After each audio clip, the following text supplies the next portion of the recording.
selain mengasah otak dan juga pikiran, kita dapat mengetahui informasi-informasi yang dulunya belum kita ketahui menjadi kita ketahui. Dan hal ini penting banget untuk masa depan kita. Karena apa?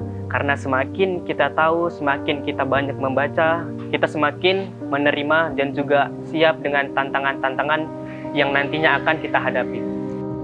Membaca adalah jendela dunia. Kota Binjai dengan segala perkembangannya sedang berusaha membangun budaya baca demi menyongsong Indonesia Emas tahun 2045. Tapi, sejauh mana minat baca berkembang di sini? Dan yang kita lihat pada zaman ini, remaja atau siswa-siswi kurang minat baca sejak dini. Atau ya memang kita kenal saat ini, banyaknya orang yang bermain gadget. Kalau bisa dibilang, untuk bermain gadget, saya nyaman banget. Tapi, ini adalah menjadi tugas saya juga, menjadi PR. Menurut saya, kurangnya literasi membaca pada saat ini adalah penyebabnya, yaitu kurang dibiasakan sejak dini bahwa membaca itu sangat penting, di mana anak-anak pada zaman sekarang membiasakan diri untuk menghabiskan waktu terhadap sosial media. Pengaruh sosial media tersebut terhadap teknologi yang semakin canggih, yang membuat mereka sangat tidak sadar bahwa membaca buku itu lebih penting untuk menambah ilmu. Solusinya adalah dengan menumbuhkan rasa sadar diri akan membaca. Seperti saya menyukai membaca buku tentang ekonomi. Saya kurang begitu senang membaca buku, dan juga terakhir sekali saya beli buku itu zaman-zaman SMP sih. Itu pun karena disuruh guru beli buku yang diwajibkan.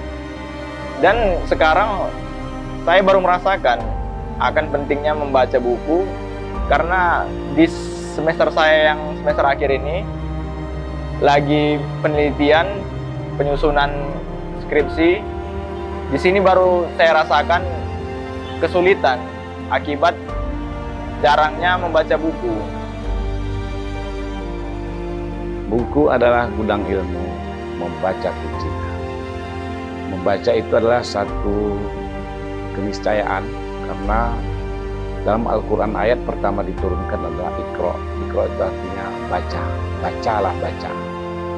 Jadi untuk generasi yang akan datang kita harus membaca, terutama generasi Kota Binjai. Kalau mau sukses harus banyak membaca.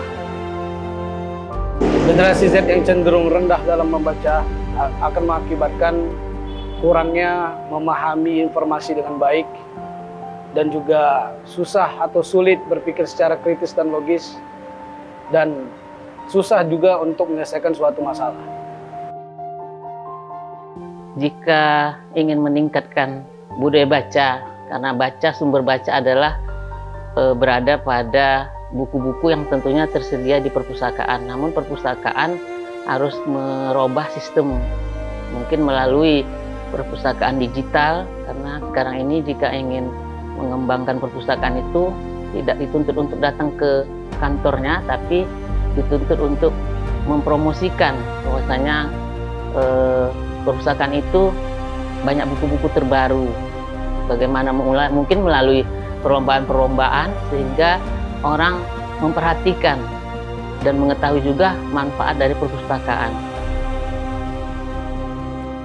Harapan saya sih semoga anak-anak muda mulai sadar pentingnya meningkatkan budaya baca saat ini. Ya, semoga dari pemerintah Kota Binjai juga memberikan dobrakan dan inovasi untuk mendorong minat baca di Kota Binjai, terkhususnya para remaja dan juga siswa. Kalau tahu manfaat membaca sepenting ini, mungkin dari dulu saya rajin membaca. Pemerintah harus melirik, tidak hanya biaya untuk pendidikan, namun biaya untuk minat baca masyarakatnya juga diperhatikan, mungkin dengan cara membuat pojok baca yang menarik gitu, atau mengunjungi website-website yang menarik. Karena Indonesia Emas di masa depan akan dilihat kualitasnya dari generasi muda saat ini. Jadikanlah membaca itu bukan sebuah keharusan, tapi kebutuhan untuk menambah ilmu pada diri kita. Apapun bidang ilmu kita harus didalami melalui membaca, baca dan baca. Membaca bukan hanya kebiasaan, tapi investasi masa depan. Dengan membangun budaya baca, Kota Binjai ikut serta dalam menciptakan generasi emas yang siap membawa Indonesia ke masa depan yang lebih indah.